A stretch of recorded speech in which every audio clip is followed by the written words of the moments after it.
So, welcome everybody to our International Astronomy Day talk. It will be presented by one of our members, David Shuman. He'll be talking about space places to visit. For tourism, if you will. You know, it's about rockets and space and stuff like that. But we'll come back. We'll come back to that a little later. Anyway, but first we need to do a little bit, we do this ahead of every public meeting. We have a little like land acknowledgement. So if Russell would like to come up here, please. Thank you. So, you're probably familiar with some of this stuff. So we'd like to acknowledge several things. We acknowledge that here in Montreal, we're on unceded Indigenous territory of both the Kanakakaka, the Mohawk, and the Anishtabek, the Algonquin peoples. And we are eternally grateful for the opportunity to gather here, and we thank many generations of people who have taken care of this land and the waters as well. Jojake, or Montreal, I had to learn how to pronounce that. I went to Kanawaki last week for a tour, and I asked them, how do you say that? I said, well, obviously, it's the way it's spelled. So we got the prize, so it's Jojake. Montreal is historically known as a gathering place for diverse First Nations. We recognize and deeply appreciate the historic and ongoing Indigenous connections to and presence on these lands and waters. We also recognize the contributions of the Métis, the Inuit, and other Indigenous peoples that have made shaping and strengthening our communities. So we commit with the RASC, of course, with our interest with nature and science, building a sincere relationship with Indigenous peoples based on respect, dignity, trust, and cooperation, and all in the process of advancing truth and reconciliation. Thank you. Thank you very much, Russell. Next, Maury will give us an introduction of the RASC itself. Need the spotlights. That's right. Disco floor. Okay. Let me get my glasses on. Get to an age where you need glasses to see and whatever. It's all about optics. It is. It's not close. Okay. I'll forget this. You're out of focus. That's in focus. It's not to make you Just nauseous. focus. It's enough to be focus. Is that? You. There you go. Okay. Not used to this. Okay. First of all, who's not a member of RASC here? Okay. Welcome. Then I'll tell you everything about RASC. Okay, the Royal Astronomical Society of Canada is the national organization. We're the Montreal Centre, and I'll get to that after. RASC National was founded in 1868, so it's over 150 years old. And there's centres throughout Canada in all major cities. So if you're in Toronto, there's one there, Mississauga, Ottawa, etc., etc. And its vision is to promote astronomy to the public at all different levels. Right? Okay, got it right.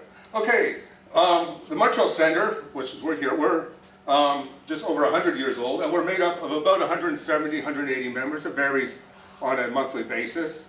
In fact, over COVID, our membership was at an all-time high, I believe, because we were on Zoom twice a week, which was unusual within any other centre. Our main point of meeting is at the Morgan Arboretum, where we have an observatory, which we call the Bellevue Observatory, and it has a 14-inch Meade telescope, which is a really nice piece of optics to look at the night sky. We have observing events, workshops, clubhouses, via in person now, fortunately. It used to be only on Zoom, now we do both when we have a speaker. The clubhouses at the Bellevue are for members, and they're usually on Saturdays and Wednesdays, if weather permitting.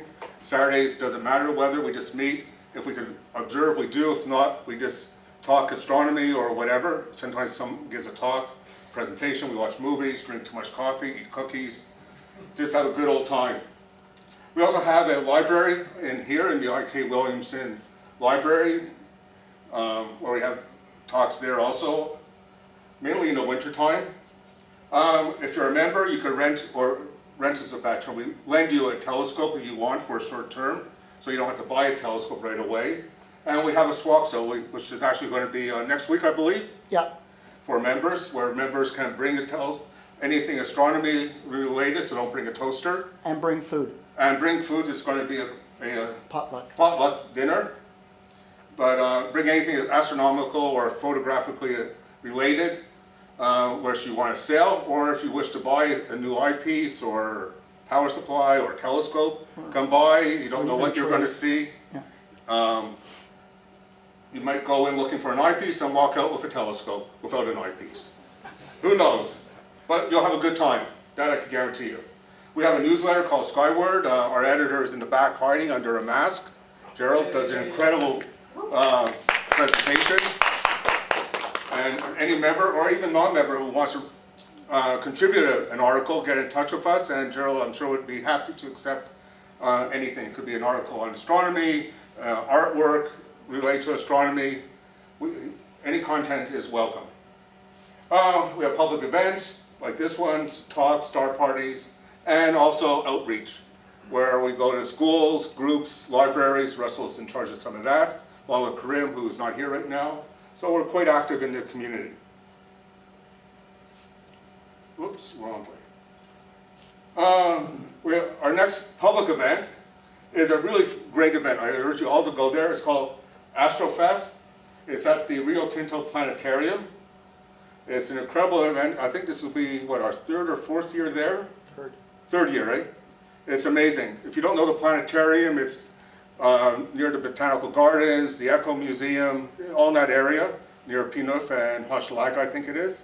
There's paid parking there, but the planetarium itself will be open for free, except for, I believe, the auditorium presentations of the movies. Those aren't covered. But there'll be talks, various astronomy groups will be there, including us. There'll be events for workshops for kids, hands-on. It's a really amazing event. And if the weather cooperates, big if, there'll be telescopes outside during the day for solar, and I guess at night for some evening observing. So it's an incredible event. If you haven't been to the planetarium, it's a good way to go, and it won't cost you anything. The metro also goes right there, so it's really easy if you want to take public transportation. So, other than that, there's a Clubhouse Zoom. Next library night is May 4th at the Hertzberg 355, which is our library, as I mentioned, in Jack, and the swap sale potluck next Saturday. So with that, I turn it back to Paul. Thank you very much, Maury.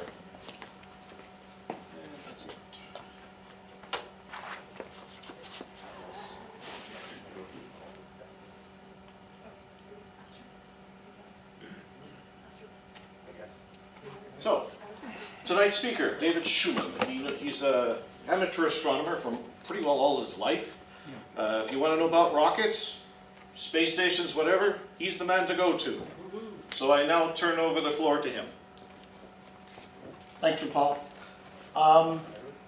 If at any time during the presentation anybody has questions, don't hesitate to stop me. It's very well informal, and we're going to have some fun. So ever since I was a kid, obviously growing up in the 70s, the early 70s, I was always fascinated with rocket launches, space, the $6 million man. He was the astronaut, went to the moon, and you know, my parents always told me that when they went to Florida, that's where the rockets go up. And you know, living here in Canada, you know, we're not really exposed to that as much. So when I was able to travel a little more later in my life, like when in my 20s, and actually my parents had a place in Miami, I said, well, I got to go and see some stuff.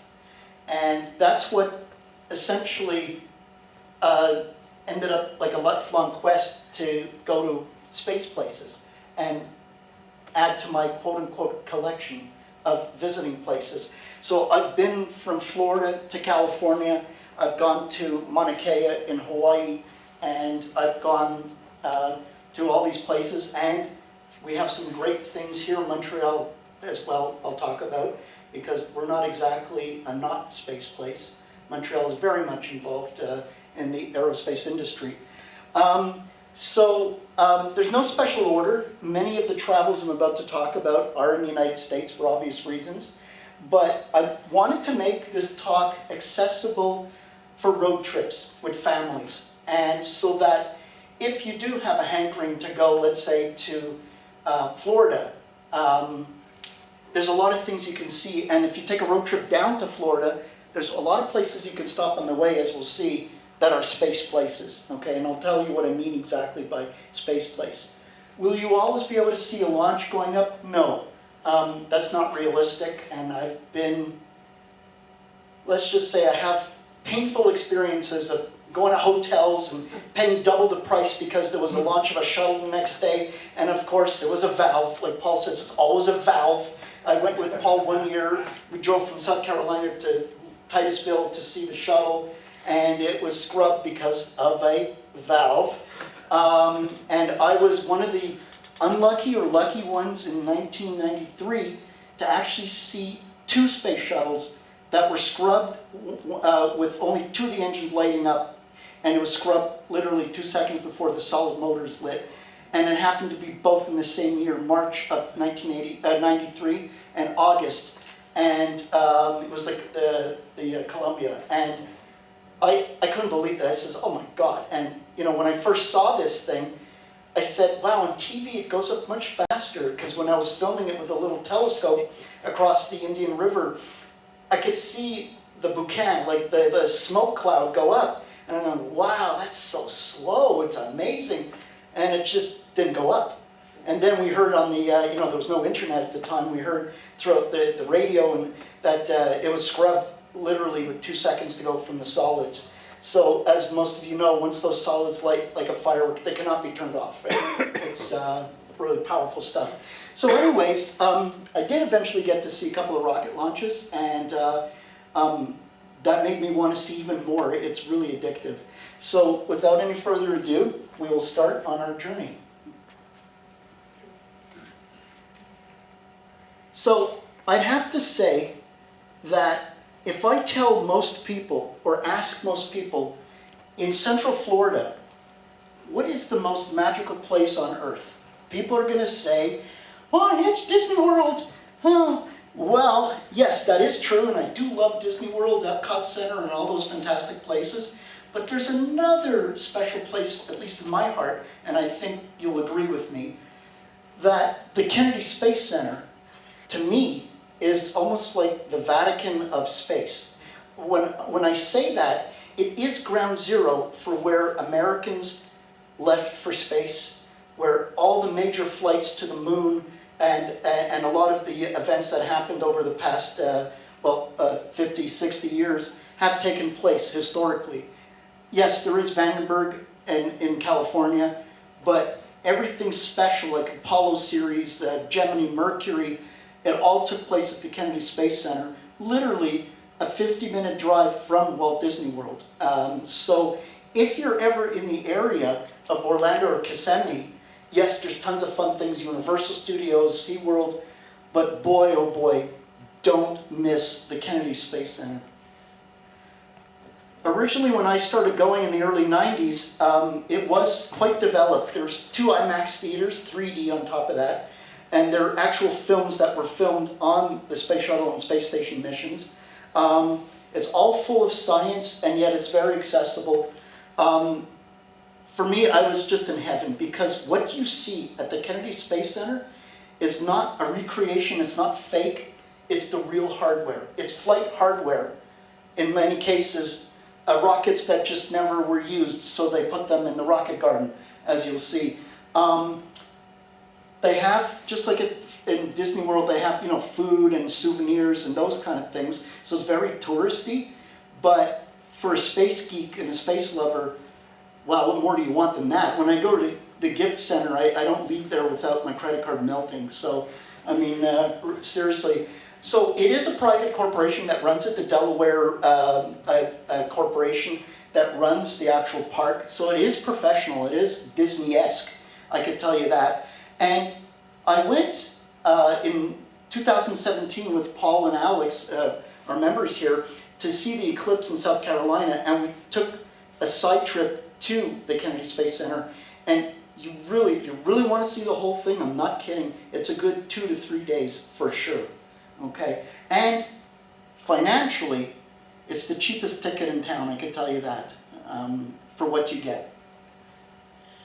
So located right at, well, Cape Kennedy, the Kennedy's Visitor Complex, is stationed about 30 minutes outside of the actual action.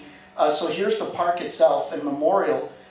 It is a working facility. In other words, there's usually astronauts there. They have a program you can meet an astronaut. Like I said, a lot of the hardware is the genuine article. And don't kid yourself, it takes hours and hours to walk around and see all the exhibitions. There's multiple pavilions to look at. And something called the Rocket Garden, which totally freaked me out when I went there. If you guys remember, at the Technology Museum in Ottawa, there used to be an Atlas missile from the nuclear days. It's not there anymore, but when I was a kid, I couldn't believe this, an actual Atlas booster in Canada. Wow! And it's real, it's not like a recreation or a mock-up, it's a real hardware item. Well, everything you see here is hardware, actual hardware item. And yes, including a nuclear warhead, well, without the nukes inside, but the re-entry vehicle. So located literally about 50 minutes from Central Florida, right here. And it's pretty well the Beeline Expressway. It's a straight expressway pretty well to get to there. The one thing that's interesting, you cannot go past this with your car. So you come in with your rental car or your car, and you park at the parking. It's quite large. It used to be free parking, but yes, not anymore. A lot of things have changed since the early 90s. But what hasn't changed is the amazing stuff. The tour buses, and there's essentially 2 tour buses that you'll see, get to take you to, well, essentially areas that are very much off limits. Like you simply can't go past the gate here unless you're news media or have credentials. So what you're greeted when you walk into the park is, and this is a newer picture, because this is the latest edition from Boeing and ULA and Lockheed Martin, that's a Delta II, which flew hundreds of times and put up most of the GPS constellations. So if you're using GPS on your phone, and you always are, you have this to thank. And in 1997, I did see the launch of Block 2R GPS at midnight, launched from Complex 17. And I will never forget that. It was like 1,000 jet airplanes. My chest could feel it from 10 miles away, and you could not look at it with your naked eye. It burned my eyes. It was so bright to see these 9 motors lighting up. This is only a 3-motor one. That's a light variant, but the one I saw was a Delta, a heavier variant. So yeah, believe it or not, this is a Saturn 1B on its side. It's so big it had to be laid on its side. You have the Redstone Mercury, you have the Atlas Mercury, the Titan. Many of these rockets were developed as a response to the Soviets, and they very much are a product of the nuclear arms race. But these are all for peaceful purposes. This is the Redstone with the Jupiter C, and this is what a Delta rocket used to look like with its payload fairing at the top. This is the modern variant of it. This is actually taller than this, it's just that it's further back. So like I said, you have unfettered access. You literally can go up to these things and virtually touch these things. It's amazing. Unlike other museums where things are behind glass and gates and security, here you're, within reason, able to photograph, enjoy, think about the history of these things. So inside the many pavilions at the Kennedy Space Center, you'll see historic items. For example, an authentic SpaceX capsule that's returned from space, all charred and everything, to scale models of Artemis, the Starliner, mock-ups, and life-size of the Orion capsule. And these are working mock-ups that are used for test fitting in the industry and for, showing off to the public and Congress and the progress. So you get to see the real thing in front of you. They have models and duplicates of rovers on Mars, for example. Spacesuits, actual hardware like flight, worn spacesuits. They have in this thing here, you walk up to a 3D presentation from Boeing. So there's a lot of modern like I say, Disney-esque attractions when you go there. It's quite well done professionally, but the best is yet to come. Does this look like a replica of Mission Control? It's not. It's the real thing. So this is what Mission Control looked like early on before it went to Houston. So this is in the Mercury days, and they literally have frozen in time. This is behind glass, but it's frozen in time. This is the real thing you get to see. No kidding. With all of these displays that were manually controlled. Genuine capsules. I got to see the one that Gus Grissom accidentally, well, they blamed him, but it wasn't him. They had a program with, I think, National Geographic to bring it from the bottom of the ocean up. And I actually saw it on display with a penny on the dashboard that he left for good luck. I literally was right in front of my face. I had shivers. It's incredible. The Mercury 7, this is the launch table for, the Kennedy Space Center's first tragedy where, the 3 astronauts were burned to death on Saturn 1.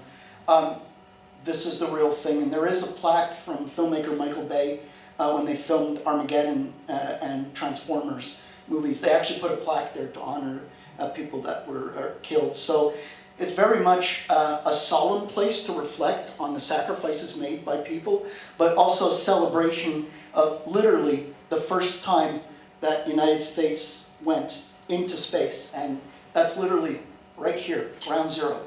And there's Alex, one of our members. Yeah. Is that a V2? No, that is a Redstone rocket. Oh, Redstone. Yeah, they do have V2s though, engines and everything. Oh yeah. Redstone goes to life. Yeah, so this is a Delta IV booster that Boeing, I guess, didn't need, or it's the real thing. When I took this photo, there were snakes. You have to watch out. There were actually snakes, and they warned us about that. So I'm just walking back to the tour bus thing, and it's like, oh, okay, I'm glad I saw that. So, like I said, here's a Pershing missile. So you've heard of the Pershing from the nuclear days. This is all real setup. You could see that the foam insulation is worn off here. But here's one of those Rocketdyne engines here for Delta IV. The Delta IV is about to be retired this year, by the way, so I'm glad I got to see these hardware. But here's an older picture of like gantry row, where you could see all the gantries were painted that classic red from the 1960s and 70s. Today they're mostly gray and concrete. Most of this is torn down, but the pads are all there, and it's set in place. Like these things, this concrete footings the size of this whole auditorium, where it just doesn't make sense to get rid of it. It just is abandoned in place. And that's all the Apollo hardware. Hi, welcome. Here's a modern photo that I took of the integration facilities for these powerful rockets, the modern rockets today, the Atlas 5s, the Falcon Heavies, and the Falcon 9s. This is the real thing that you're stopping at to look. There's our president, Paul. Touching the red button, don't do it. Don't do it, but this is real hardware, I'm not kidding. This is IBM computers of the age, scale models of the missiles and rockets that used to take place.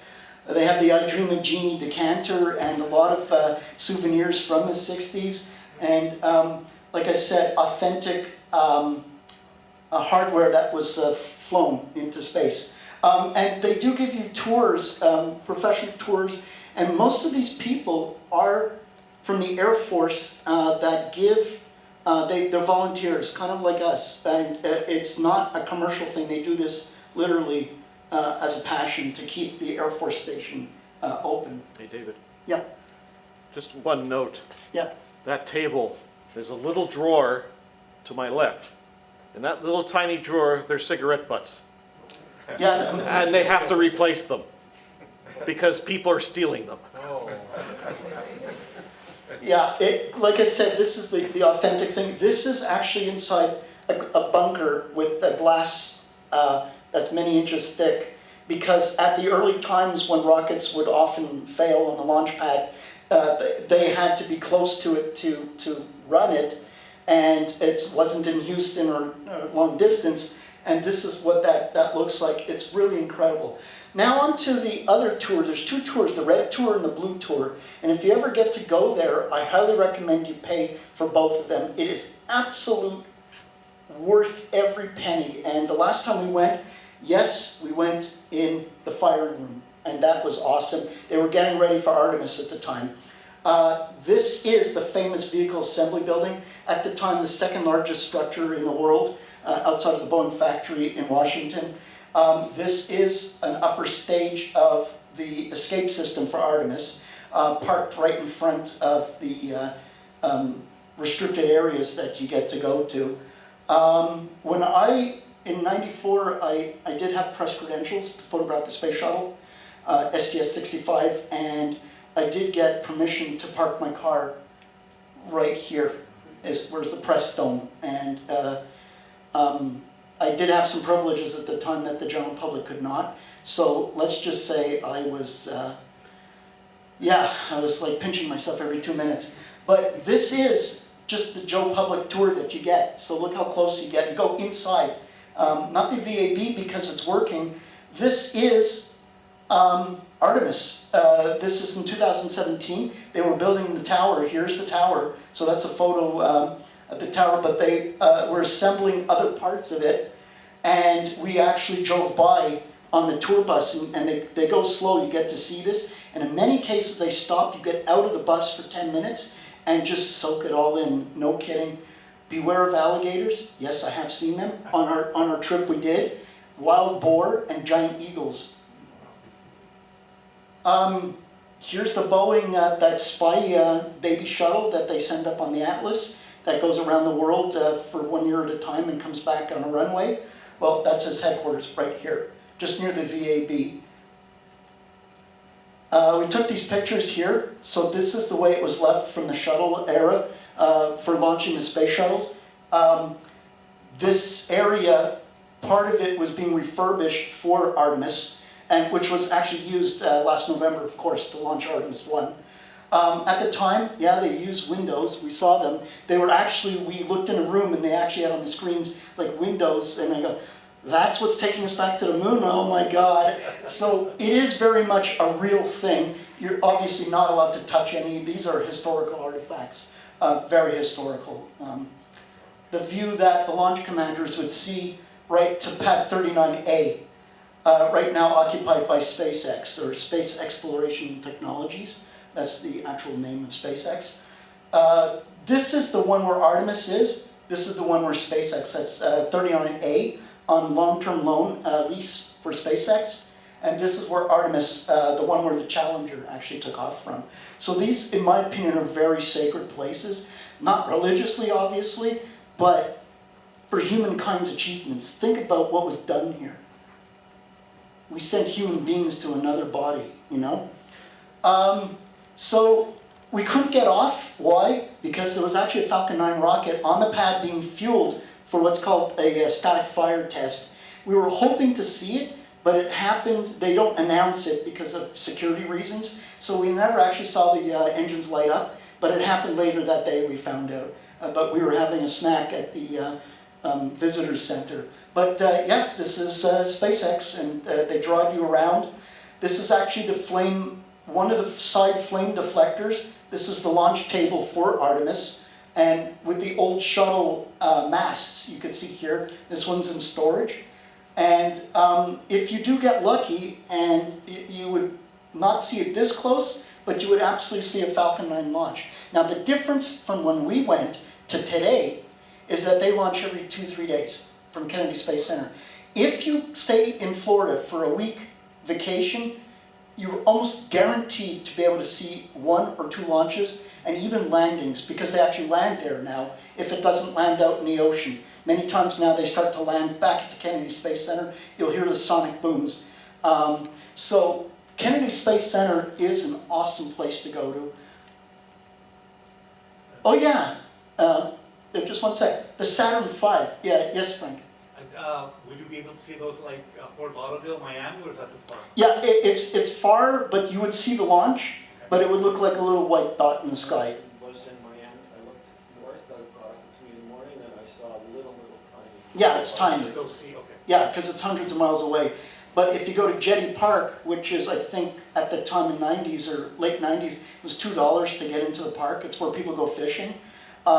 You're literally 10 miles away from the launch pad itself.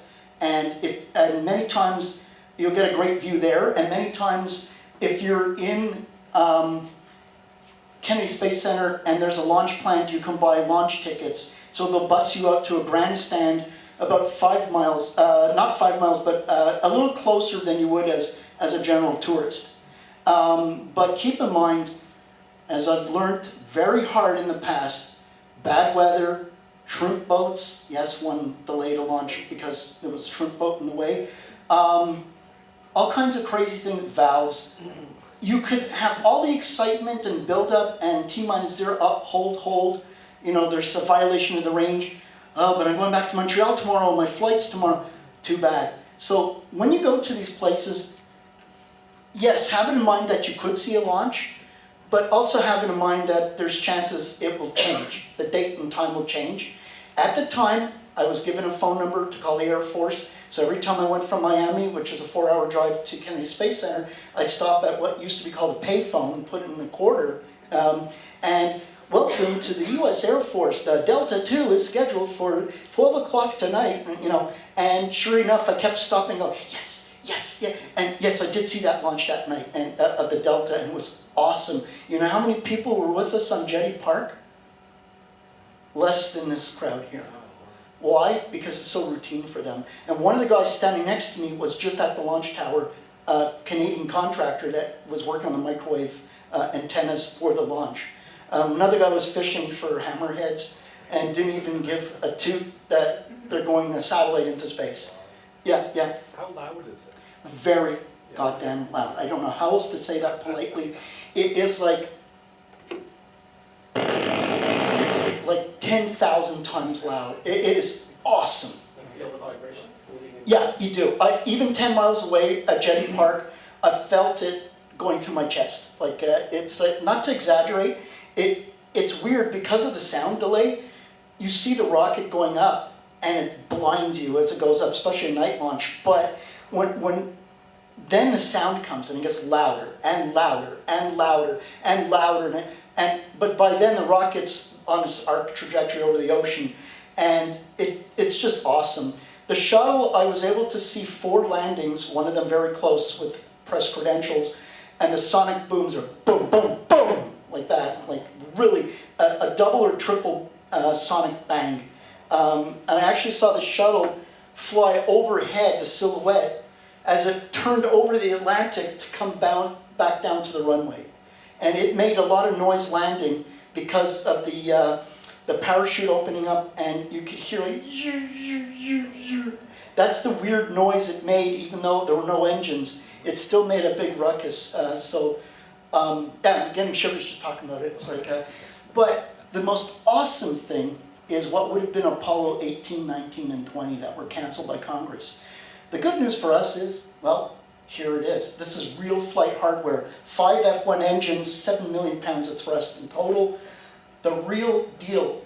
You get to actually, this used to be outside near the VAB, and they found raccoons and things living inside, and such a precious national monument that hundreds of thousands of people built over the years that brought us to the moon.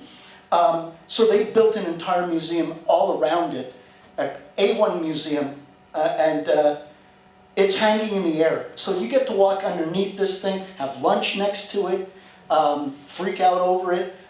These are my photos. They're photos that we took when we were there. Some of the photos tonight I just got on the web because I haven't traveled everywhere, but these are actually my shots that I took. So you could see the type of crowds. The nice part is once the tour bus drops you off here, if you want to have a love affair with this thing for 8 hours, it's up to you. If you want to leave after 5 minutes, you jump on the next bus. That's how that works. So one year when I was there, because I've been there many times, the shuttle Columbia had just landed, and I said to my friend, they're going to take it from the runway and bring it to the vehicle demating system.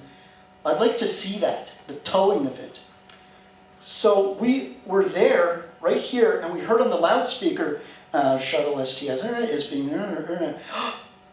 let's get out of here, get on the tour bus now. We were on the tour bus and it had to stop to let the shuttle cross in front of our tour bus with the towing. Oh my God, perfect. I ran right up to the window, click, click, click, click, click. Leave him alone, he's taking photos. Like everybody was like, oh my God. I have a photo right inside the cockpit practically at the Columbia at the time. They just came back from space 4 hours earlier. We saw the landing earlier that morning. And I had planned that, so if you plan things right, literally outside of, there's a picnic area outside of this, you can actually, there's a viewing stand for launches actually. So if you plan it the right way, and you get on the bus the right way, at the right timing, you can get to see real launches for sure. You've always wanted to walk down the same gantry, the real gantry. Well, it's there. So this is not a mock-up. This is part of real hardware that was dismantled. All of this is real.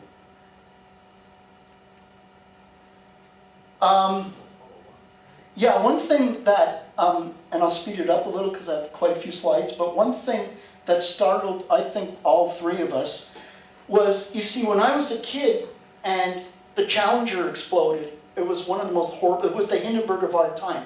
And it was the most horrific thing that these 7 people burned to death, and it was terrible, and my heroes and all this, and the first teacher, in space. And so I couldn't even look at the TV, when it said, this is a special report, and I go, oh, not again.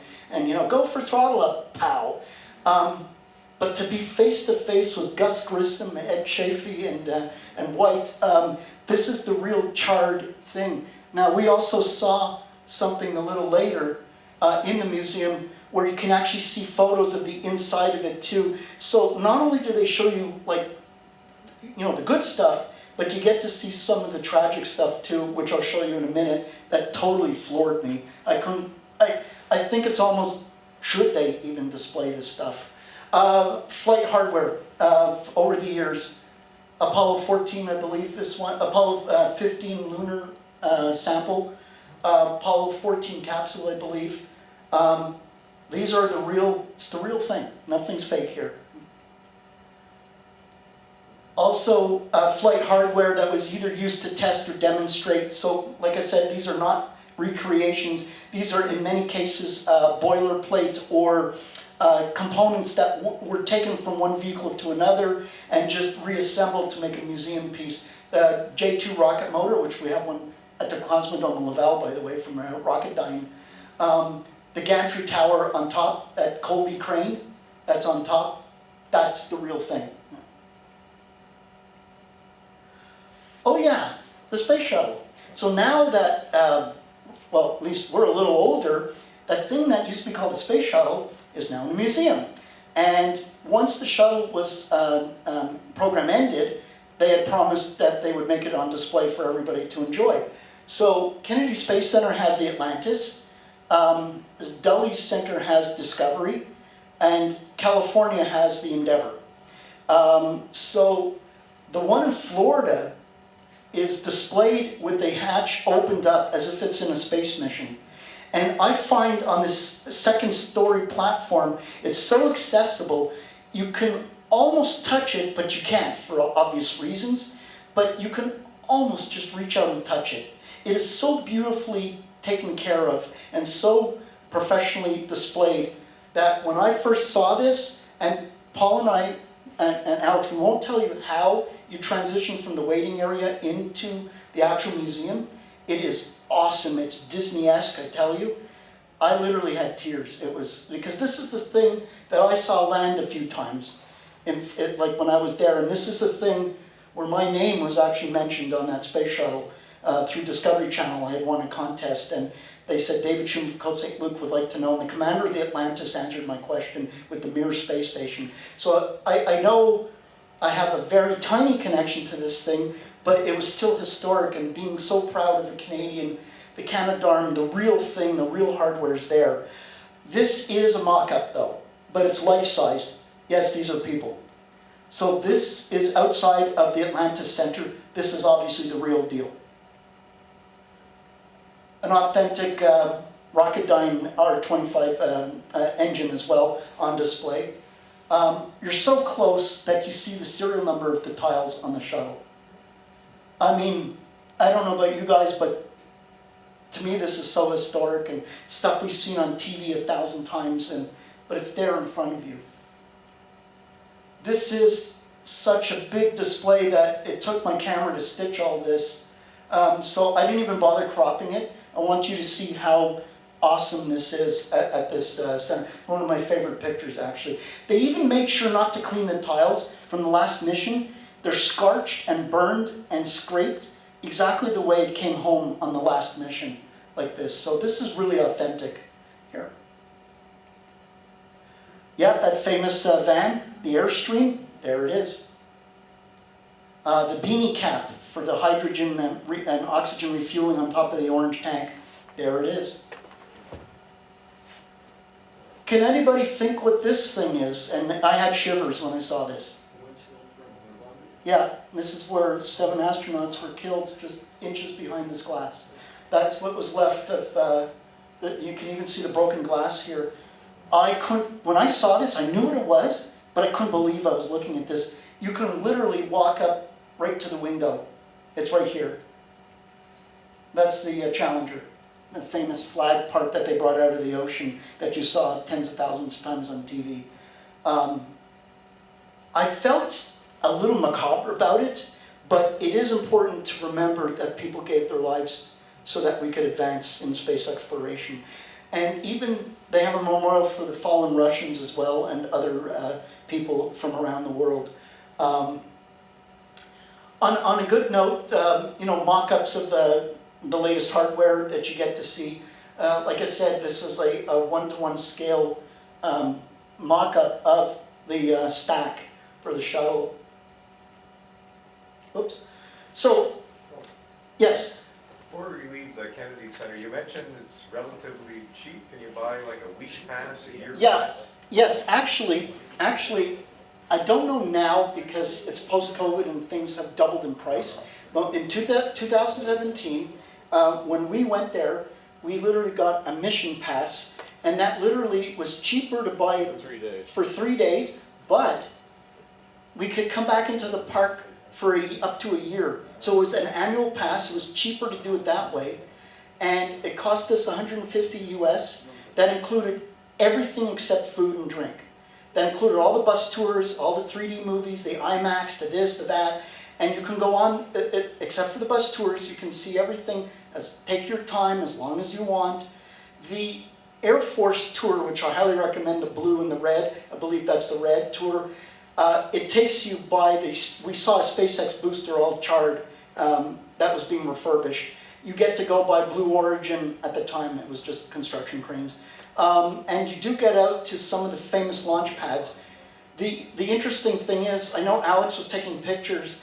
They do warn you though, when you're not allowed to take pictures, listen to them. It is not a joke. It's national security. And they did warn us a couple of times that if you don't put your camera away, you will be arrested. So they do take it seriously, but 90% of what you see is absolutely photographable. Not the launch towers from United Launch Alliance for the Delta Atlas, and not SpaceX. That's actually against a lot of photograph. Does that stop people? Whatever. You mentioned three days plus a year to visit the park, right? You can go back in and out of the park. So the park is a general access. Okay. That's the visitors. That's this. Yeah. But when it comes to the bus tours, you get the coupon that's cashed in. But that was part of the 150, so it was like $40 for each tour. What about without the bus tour though? Just access? Yeah, they had a whole layer of different things to choose from. Okay. You must, I implore you, you must do the bus tour. You will go on to the launch pads, areas, driving around where the shuttles and the Artemis, We actually saw, I didn't have it in here, but we actually saw the crawler crawling next to our tour bus. And they were getting ready for Artemis with the new refractory bricks that they were putting on the blast deflector. So it was right next to us, like right up, like looking out the window, and wow. And then the crawler's like this right now. And I took video, but it's too heavy. It's a 4K video, and with PowerPoint, it's not too good. But it's genuine, the genuine thing. And as everything in Florida, it does tend to rain heavy in the afternoons, those famous thunderstorms. The only thing to advise people is that if you plan to stay for a launch, do note that the local hotels do double their charges overnight. It's non-refundable. And when I went, I had an Allied Press rate, so I had a bigger discount. But if you stay, let's say, in Orlando and just drive into the KC area, then you can get hotel packages for Disney and all that much cheaper. So keep that in mind. Just plan it out the right way. But plan to take, if you're really enthusiast, like 2 to 3 full, very full days. There's a lot of walking, so wear comfortable shoes. It's damn hot. Central Florida. I usually go in the summer. That's when I get my vacation. And yeah, it's very hot. And so just keep that in mind. It does take a half an hour. It doesn't look like much, but just to drive from the main interstate, the I-95, into the Kennedy Space Center is 45 minutes. Kennedy Space Center is so huge, it takes the tour bus an hour just to drive from the visitors complex to some of these other areas.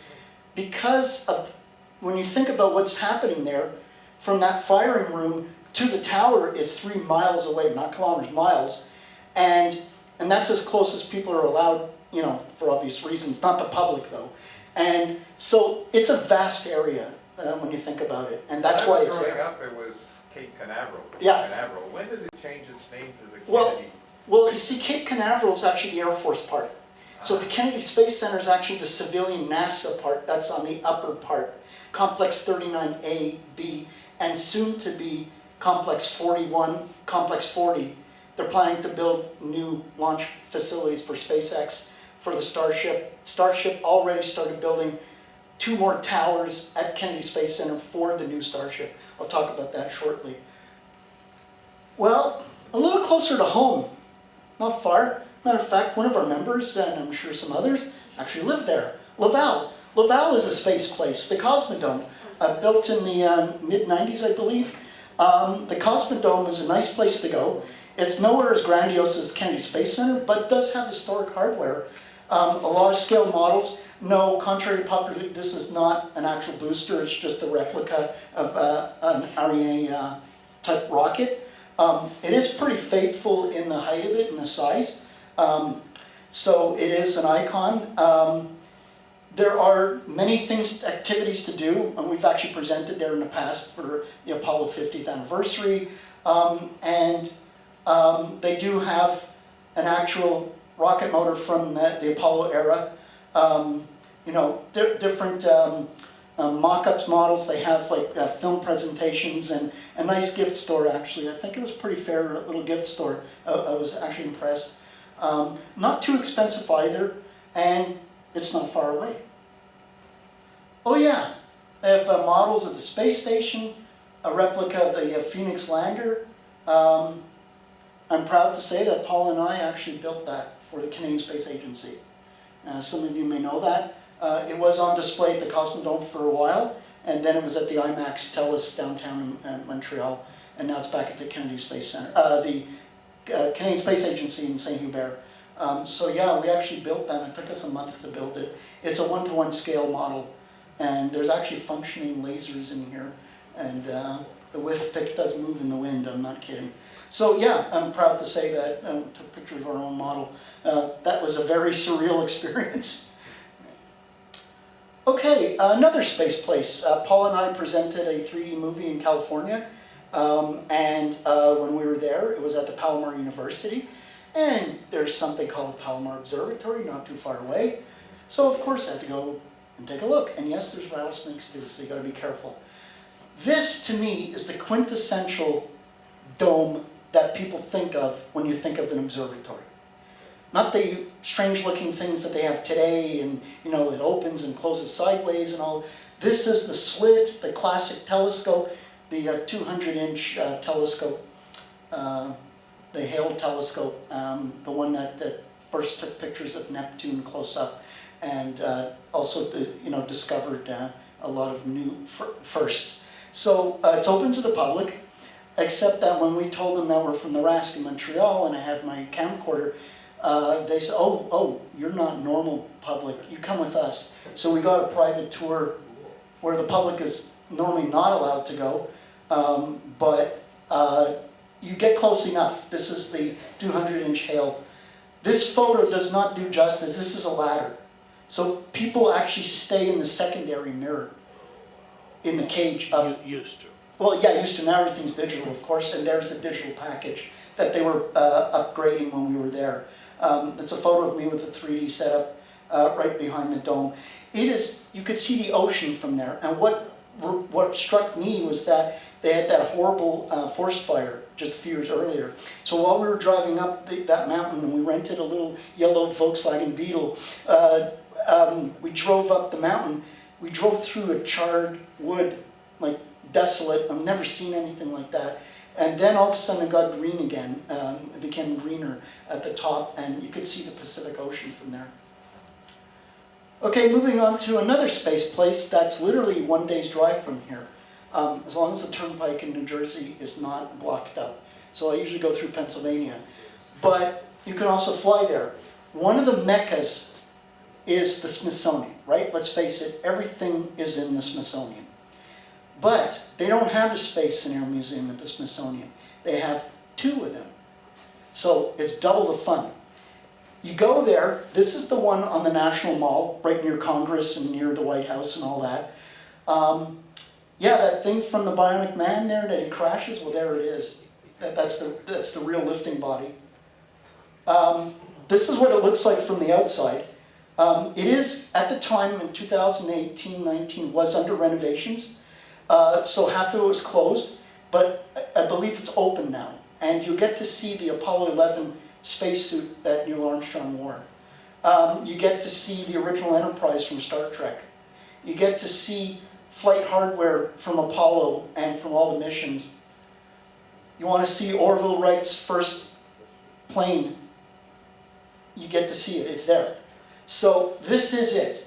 You want to see a genuine Satan missile from Russia. This is the SS-18, I think, with 3 warheads. This was part of the peace pact that the Russians had to give us 1 missile on display. We gave them the Minuteman missile for display in Moscow. You see all the Cyrillic writing on the side of the rocket. Yeah, these are people. Look how big this thing is. So this was my nightmare fuel growing up. You know, that mushroom cloud. Well, there it is. And this is a Pershing missile right here. But on the nice side of space stuff, this is one of the landers that would have been used for Apollo 18, I believe. So this is the real thing here. I think it's Apollo 18, one of the Apollos that never made it. They actually used it. Spirit of St. Louis, the Bell flyer. This here is the prototypes of the planes, from Virgin Orbit, Galactic. And so, you want your V2? There it is. It's a genuine, you get to see the engines, you get to see a scout rocket, these rocket planes, sled planes. There's a lineup to walk into the Skylab mock-up, which was the ground-based mock-up. So it's real hardware that was used as an analog for NASA to use for the real one. Here are the Jupiter Redstone missiles. Here's like a Scout LTV rocket. Oh yeah, these people, the brothers that started the whole craze. This is it, that's the real thing. It's just awesome. Like, plan to spend a very solid day at this museum, if not a good part, let's say from 10 in the morning till night. Oh yeah, I forgot to tell you how very expensive this stuff is. It's free. Because it's the United States government and all the museums are free. They don't charge. Do you have to pay for IMAX if you want? Yes. Do you have to pay for those souvenirs and t-shirts? Of course. But it's free to just literally walk right in. No reservations, and do keep in mind Washington is a very crowded place. You only pay if you go to the dolls, you just pay for parking. Yeah, that's it. But the actual museums are free of charge. Well worth the money. I mean, think about it. This is the Eagle Lander. It's not a model or a mock-up. This is flight hardware that would have been used on one of the missions. The ASTP, here's a buildup of what it looked like. That famous program in 1976, I believe, where the Russians and Americans got together. Can't say much these days, but you know, that famous pumpkin suit, a replica of the lander on Mars, like Viking, and then authentic hardware that's flown by the Mercury program. Yeah, it is very cramped in there, so it's really, it just blows your mind to think about that. Satellites, space probes, you know, the Voyager spacecraft. Here's that Cyrillic writing I told you about on that missile. There's the 3 warheads at the top. Obviously, they're not loaded, I think. Here's a Skylab that you can walk into. They have a Hubble replica, but very faithful, actually. A lunar rover. Samples of instruments that were left, the retroreflectors, the seismometers, left on the surface of the moon. Actual hardware. Oh yeah, this thing. And it's been refurbished this past year, actually, so it's back on display. This is it. That's the original television model used in the 1960s Star Trek. And yeah, you can walk all around it. The other side of it is not as pretty as the camera side for stage things. So just, that was interesting. Oh yeah, this guy. So I literally had to be yanked away from this because, you know, we had to move on. But I just wanted to move in there. Yeah, so this is Neil Armstrong's, wow, this is it. Like the real thing. So, not too far away in Virginia, actually, in Dulles, part of the Dulles airport system, is the Stephen F. Udvar-Hazy Center in Virginia. I hope I'm pronouncing that right. And if you didn't get your fill of things at the Smithsonian part of it, well, this is also Smithsonian, look at this. This is essentially a ginormous hangar for the most amazing collection of hardware. You know, like a Mustang, like that thing called the SR-71 Blackbird. You literally walk right up to it. That's all that's in between you, right here. It really is accessible. Test hardware, they originally were going to land this thing with the ski system and with the parafoil and not land on the water. There it is. Genuine Mercury capsules. There were quite a few of these Mercury capsules. Oh yeah, the space shuttle, the Discovery. So there it is. It is not opened, but it is in this form as if it's landed. And you get to walk pretty close up, and on the gantry at the top, you get to look from a down view. So you still get a very close-up view of the Discovery. Mock-up of communication satellites, actual hardware flown, and I think I have a photo of something I'll show you in a second.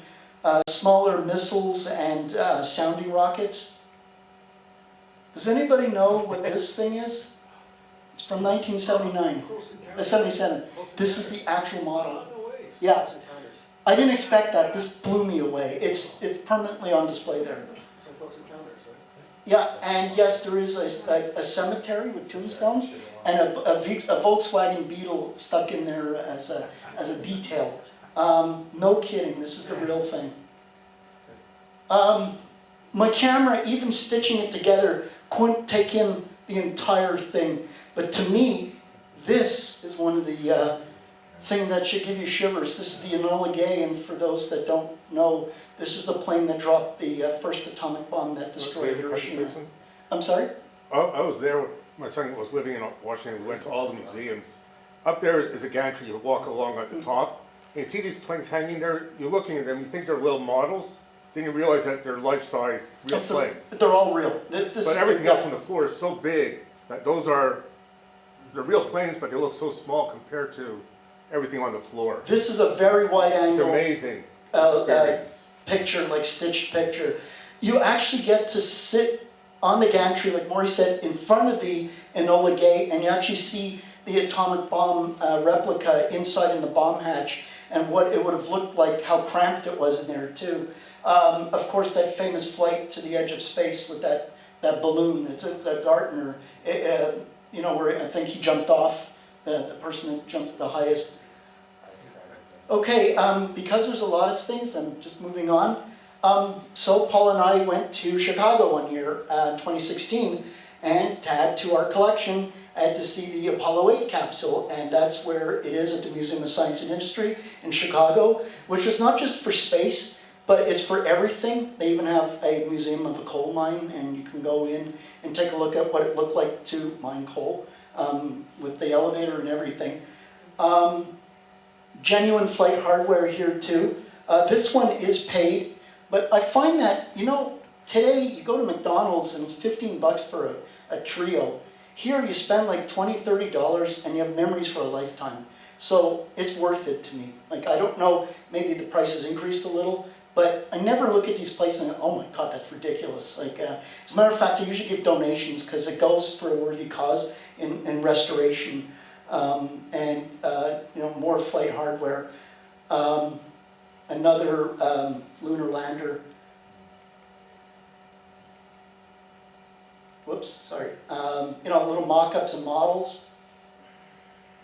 Yeah, they still show film at the OmniMax dome projector in Chicago. It's one of the last ones to use old school, you know, film, and not like a hard drive. Apollo 8 natural capsule. So the famous one that went around the moon Christmas time. So when you're traveling up and down the I-95, it gives you a great opportunity to see a lot of things. And one of the things you can pass by when you're in the area, not far from Washington, is in Virginia, the Virginia Air and Space Center in Hampton, Virginia. Not the biggest museum, but definitely packed with a lot of stuff. Planes galore, and actual hardware itself. So yet again, another Mercury capsule. You have satellites, historic memorabilia. These murals are awesome. They're huge murals, and they have one at the Air and Space Museum in Washington. You could just sit there and stare at these things for hours. It's really awesome. More flight hardware. I think this one was, I think it was Apollo 14 if I'm not mistaken, or Apollo 12. I'm starting to you know, been seeing so many of them, you know, actual moon rock, proposed flight hardware, testing hardware, actual planes, test planes, and you know, mock-ups and actual hardware that flew into space. Apollo 12, yeah, so Apollo 12, this is Apollo 12. Wow, you can even see the writing on it that was written. Test articles, this is for real. This used to be to track the Mercury capsules in flight. You can see all the charring on the base of the ablative material. Just awesome. Inside, you know, these bomber planes, and well, not far from there, although very limited in what you're allowed to see for, you know, security reasons. You know that famous wind tunnel that you always see NASA? This is it. This is where that wind tunnel is. So we drove by, my friend and I drove by, and this is Langley Research Center. And that famous thing where they drop the capsules in the water for testing, well, this is the wind tunnel. So I took these pictures when driving by. And a few miles away, when you drive around the area, there it is. Although you're not allowed to go visit this or anything, it is a beautiful area. There's an Air Force base with actual flights of Raptors and other planes that fly missions all the time. So if you're into that, you get to see a lot of actual aerial things going on. But this is that famous gantry where they drop the capsules to test the hardware. So like I said, you got to get your fix for all these things. Not far from there, although we didn't go because there was no launch at the time and I had to head back home. So these are not my photos, obviously, but you can visit another launch complex. See, Kennedy Space Center is one launch complex, Vandenberg in California. Poker Flats and in Alaska, and also the Wallops Flight Facility Center.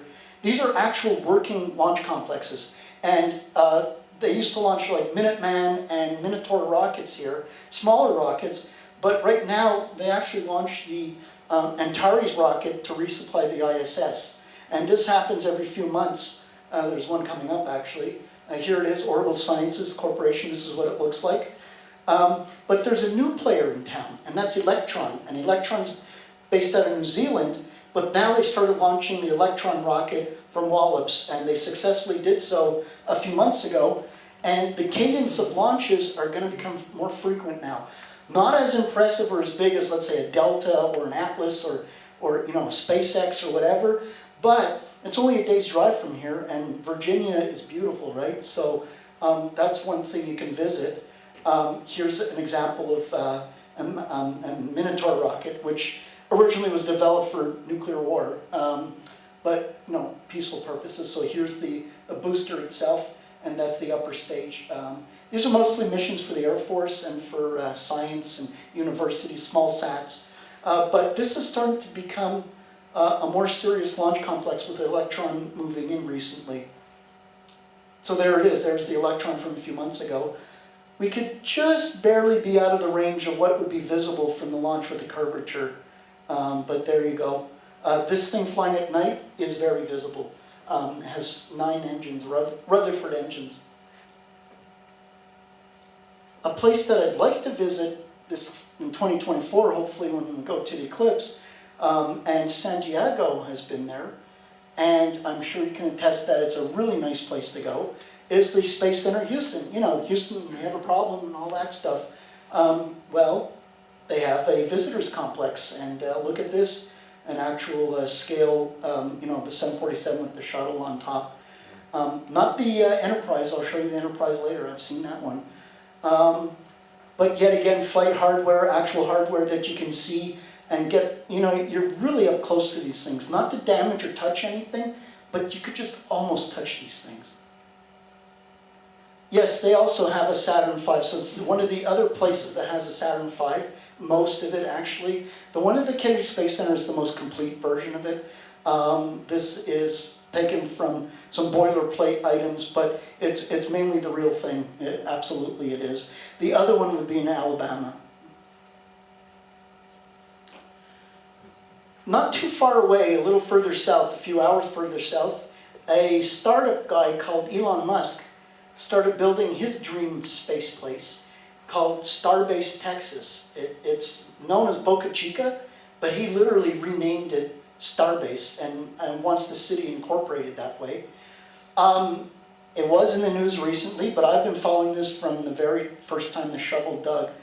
During COVID, he started this when he promised to be on Mars by 2028 or something. Do I think that's happening? No. Is he doing amazing stuff there? Hell yes. So, Starbase, Texas. What's interesting is, unlike NASA or Boeing or the Air Force, because this is located literally on a route that where across the street is a public beach, Boca Chica, they can't stop you from going there. They can blockade it for tests and launches, but people go there and you can literally stand across the street and take photos of everything. They don't hide anything. And so there's been people that set up webcams and all kinds of fan people going there and taking photos and videos. And Elon's even created a high bay with a bar, a glass bar with a glass floor, where when it'll be open to the public, you'll be able to go there and you'll be able to actually stand having your drinks and looking down, and they're building and assembling the Starship rockets right underneath you. And that is actually open, it's functional, but not to the public yet. They do not give tours. It is a working facility. In some cases, it could be very dangerous, obviously, as we saw a few weeks ago. But if we're in Texas next year, I definitely plan to make a pilgrimage to one of these space holy sites. And it growing ever. This is a real picture of the largest rocket ever constructed. Twice as powerful as the Saturn V that went to the moon. So this is close to 14 million pounds of thrust with 39 engines. Raptor engines. This is what it looks like from the air, and they have their tracking stations here that actually follow the rockets. Yes? This rocket's supposed to go to Mars? Or- Yes, yes, Okay. yeah. So, not to confuse people, because they all say Starship. So, Starship is the whole system. The bottom part is the super heavy, it's called super heavy, and it's the booster. The upper part is called Starship, and right now they're known as serial number 24, 25. 24 is the one that was destroyed a week ago, booster number 7. They already have 5 more of these ready to go. They keep pumping them out. Every few weeks there's a new one ready to go. That's Elon's blow it up, move on, find out what happened, go to a drawing board, fix it, move on, blow it up, move it on. You know, the Falcon 9 rarely fails now, and it lands virtually on a dime, but that wasn't always the case. And eventually this will get going.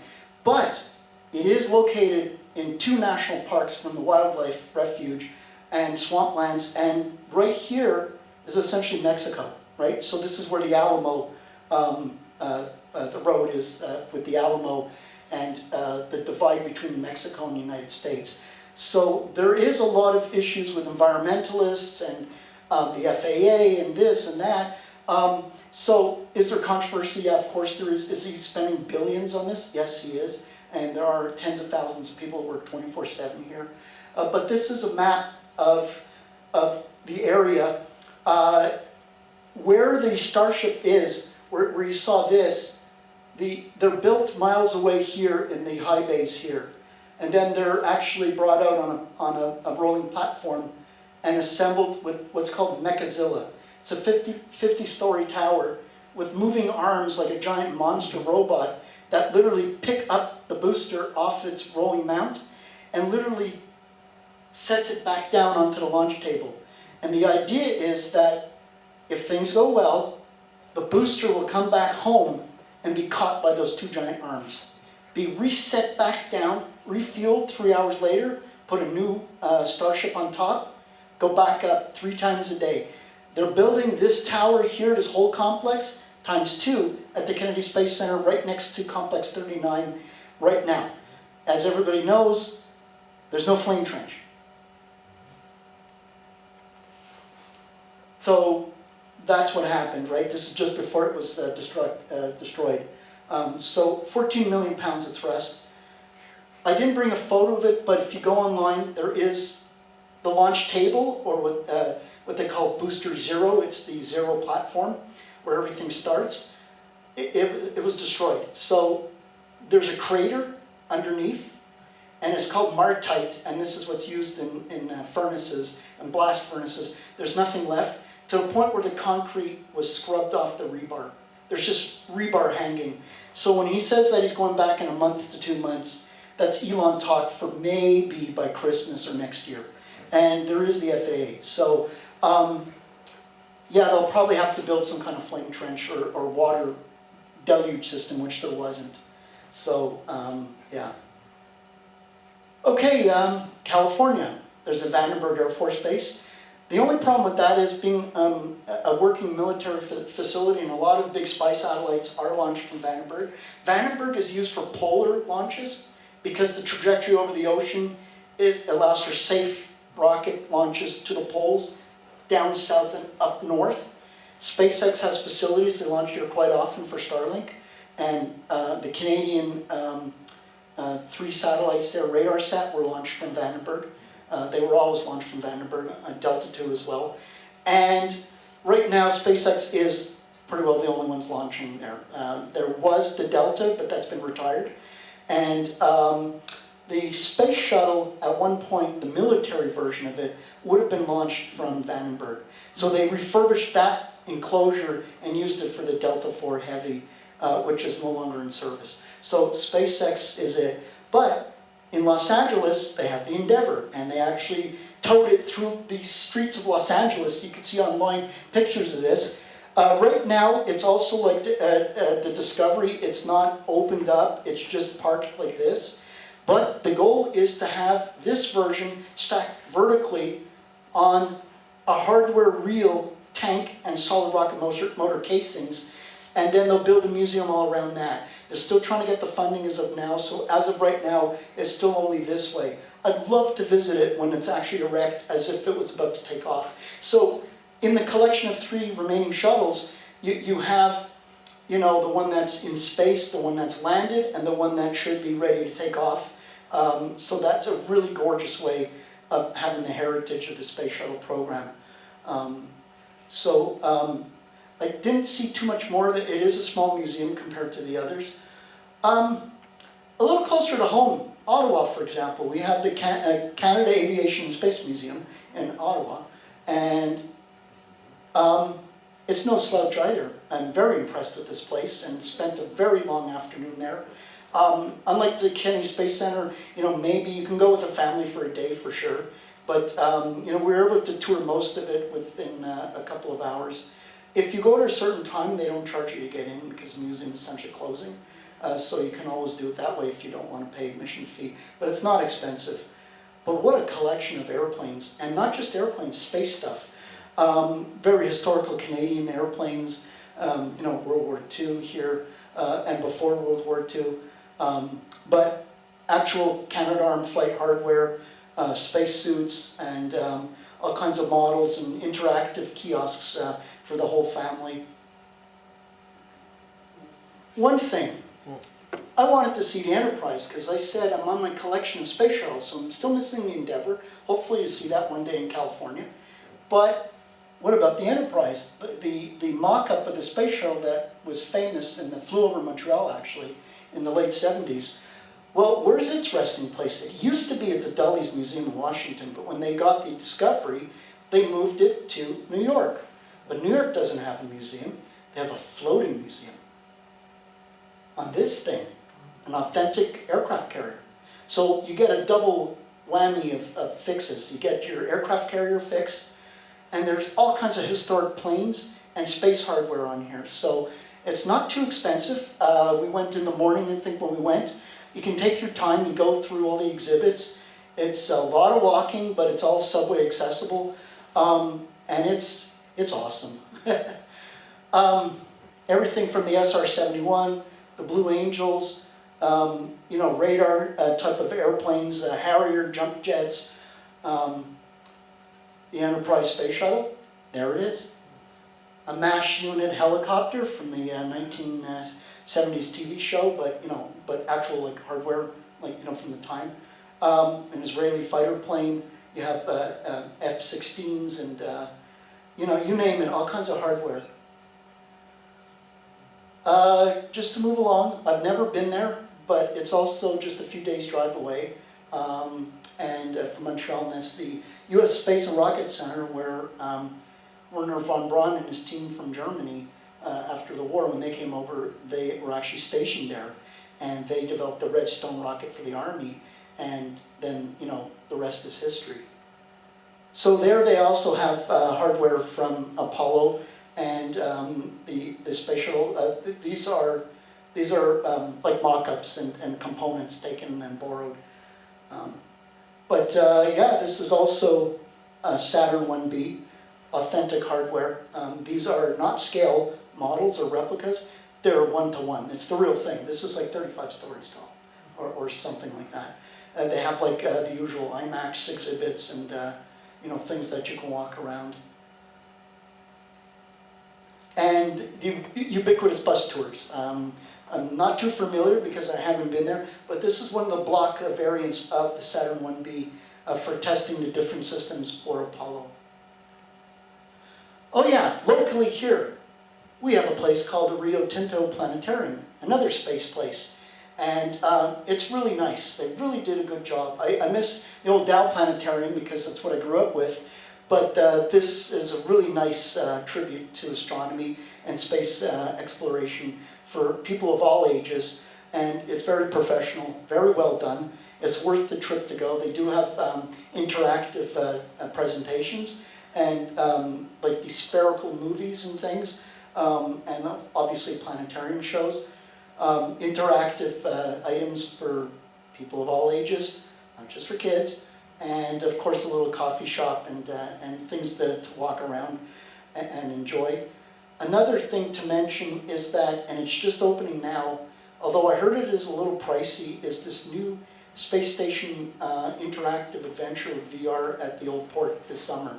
I think it's open now, or they've been advertising it. So that's another space place, although that's temporary, that's just for the season.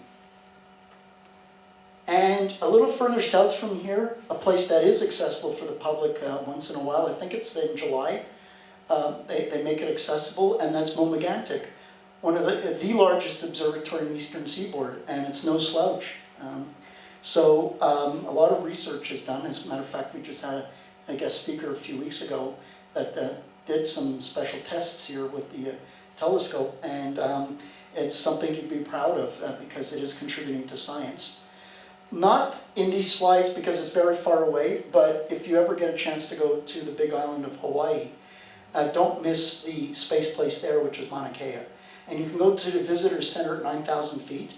It's open and free to the public. You park your car. But to get to see the telescopes themselves, that's only with a guided tour or special, very special permissions. Santiago and I were fortunate to go there in 2001.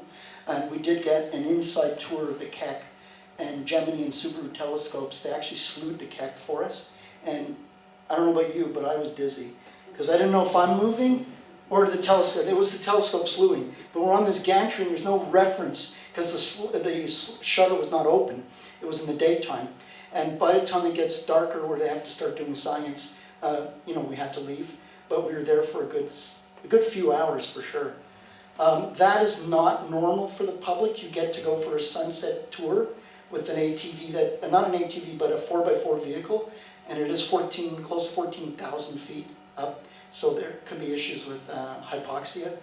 But the 9,000 foot visitor center, you get to look at the stars in one of the darkest places I've ever seen, where I literally thought that the Milky Way, there was something wrong with the sky, and it turns out it's the Milky Way. Like, that's what was wrong. It was like milky. And I go, okay, I get it, the Milky Way. Because here, you don't really see that. It's like, why is it called the Milky Way? I get it. And if you get lucky to go to the big island in Hawaii on Mauna Kea, it is a sacred place. So there were protests when we go there. I don't remember at the time, but when I went this summer, there were protests, a whole camp out, because they're trying to limit the amount of expansion for these very large things on top of the volcano. It is a very sacred place for the people of Hawaii. I know there's other places around the world, like Star City in Russia. For obvious reasons, I didn't talk about that right now. I don't think it's too accessible. But Star City is a very historic place, and they do have tours for that. Unless I'm missing something I don't know about, like the Takajima Space Center in Japan, I don't know if that's publicly accessible, but they do launch there. This is also Momagantic. They do have interactive, large format movies and presentations. Nice place to go. I haven't been in the summer because there was always something that came up at the time. But if you have a chance, they do have packages where you get to go and actually observe in the summertime. So with that, I'd like to thank you for your patience and time and for coming tonight. I hope you have some encouragement to take a road trip or even a flight down to Florida. I promise if you're really passionate about this stuff, you won't regret it. It's the best money you can spend with your family and cherish memories. And like I said, for me, what blows me away, it's the real thing. When I saw the Challenger flag torn apart, literally where you are sitting feet away from me, I was in tears. This is gave me shivers. This is the stuff that was everywhere on TV, and when the windshield from from Columbia, where those 7 astronauts, they were just sitting there and then they were not anymore.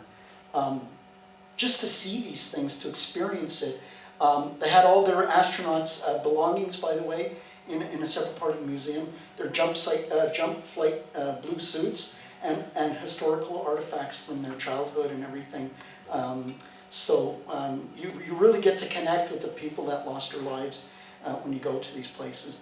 But like I said, on a bright note, you get lucky to see a rocket launch. I've seen an Atlas II with Hot Bird. That was the satellite that was launched for television. And we went from Disney World, where we had Epcot Center tickets and the Magic Kingdom, and we took a day off in between because it's so tiring. And there was the rocket launch at Kennedy Space Center for 7 something in the morning. So we said, okay, we gotta leave here at 6, go from Kissimmee to Kennedy Space Center. We were late because of traffic, but because of a shrimp boat in the way of the debris trail, it was delayed 20 minutes. We got to Jetty Park in time and saw the Atlas II take off. It's not as fiery or smoky because it was only kerosene without the boosters of a Delta, but we still heard the noise and the roar, and I have a tiny little picture of the rocket going up with its flame trail, like blue flames. And like I said, especially with the much more powerful rockets today and the ones that are coming online, yes, I know the thing blew up, but in a couple of years, they're going to fly every day. They're going to fly like normal. You go to Kennedy Space Center and there's one every 3 hours. That's what he wants, and I don't know, he's been pretty good so far with his track record. Screwing up our skies with satellites, but we do love our internet. So with that, are there any questions? There's one other place. Yeah. I think it's in Sutton, where the National Geographic, Oh yes, that's right. I forget what it's called. But you know what I'm talking about. Yeah, there's a place, and I'm embarrassed to say I don't remember about it, but it's like an entire night experience where you actually can stay overnight, and they have an outdoor VR augmented tour of the sky, and then you're in a dark sky area. So when I say space places, I meant more about like museums with planes, rockets, like the hardware, but it's also like in Hawaii, space places with telescopes and just dark skies and places to really enjoy that. So thanks, Maury, for bringing that up. And there's the Bellevue Observatory. Yes, the Bellevue Observatory, yes, where we'll launch little model rockets after that. And a We're little small, side but note, we're cute. if you've never been there, the Montreal Air Museum right here, literally a minute away, although there's no space hardware, there's a lot of flight hardware to look at, and it's a gorgeous little place to go to. I'm very impressed. Okay, so yes, how can I? Do you know if you can visit the European Space Agency one? I think it's in Guyana. Guyana, yeah. To be honest, I don't really know of, I know people have gone there and you can see launches there, but it's deep in the jungle and right on the waterfront. I don't know if it's really open to the public like these kind of places are. So I'd have to say, if you're going to try, really do some research, but I'm not aware of any facilities for public, unfortunately. The Ariane 5 and now the soon-to-be Ariane 6 are huge, huge rockets. I mean, with the big, thick, solid motors, so that's a hell of a show going up. So you gotta have the show factor. So if you have the solid motors, I promise you the crackle and roar and the brightness, you're not gonna miss it. If it's just kerosene going up, you get the black smoke trail, and now with this methane, you get just these blue flames, although, you know, it's pretty amazing though. Is there one website to see the launch schedule? Yes. A place that is urgent to go to is spaceflightnow.com. And they have upcoming launch schedule. And you'll always see the word net, no earlier than, believe me when they say that.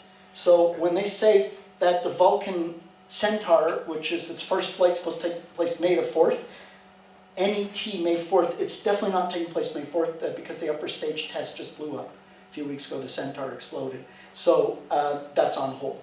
So spaceflightnow.com, and that's a commercial website. And there's many fan websites too that you can go to take a look at these things. Just Google it, it's amazing. Kennedy Space Center Visitors Complex has their own website. You can even purchase tickets and plan your itinerary in advance. Yes? Yeah, about the French hardware, if you want to see Ariane stuff, there's a place in Toulouse, in France. Yeah. And this is the place where they do some of the hardware. Yeah. So you can see that. It's not, I don't remember seeing flight hardware, but you see flight representative hardware with Ariane 5 engines, the real size. Yeah, the Vulcan engine. Interesting. Yeah, the Vulcan. Thank you. Yes, I do remember seeing images of that. Speltra, that's the nose cone fairing. That's all manufactured in parts of Europe. And I believe there they have like a display of that cone itself, which is many stories tall. People don't realize I'll just say in closing that a lot of these things are huge. Like the Saturn I F1 engine, our tour bus could drive through the nozzle. I'm not joking. It's only when you're up next to these things do you realize how monstrous these things are. So with the SpaceX, they were showing a picture of a person, a worker standing next to the launch platform, 50 stories tall. And that little person's like a nothing, a speck. And then you start to think that this Starship can hold 1,000 people.